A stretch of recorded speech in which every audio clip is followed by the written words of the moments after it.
আরজি করে ঘটনা তীব্র প্রতিবাদ জানানো রাজ্যের মহিলা কমিশন। মঙ্গলবার বিকেল ন্যায় বিচারের দাবিতে এক কর্মসূচির আয়োজন করা হয়।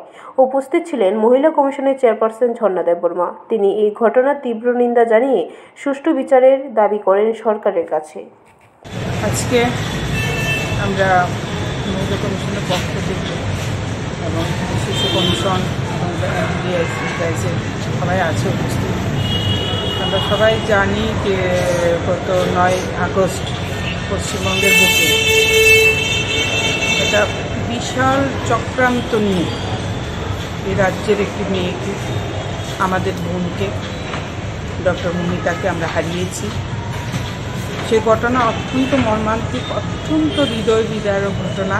আমরা এতক্ষণে সবাই জেনে গেছি এই ঘটনাটা কীভাবে ঘটেছে মেয়েটির সঙ্গে, তো সেটা বলার ভাষা আমার কাছে নেই। তো আজকে মমিতার আত্মার শান্তির জন্য আমরা প্রার্থনা করছি।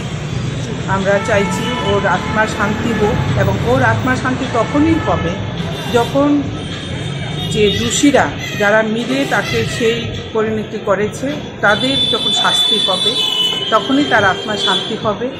এবং আমরা বিশ্বাস রাখছি সিআইডির উপরে, যে সিআইডি তদন্ত দেওয়া হয়েছে এবং সেই তদন্তের নিরিখে। ব্যুরো রিপোর্ট, খবর ত্রিপুরা।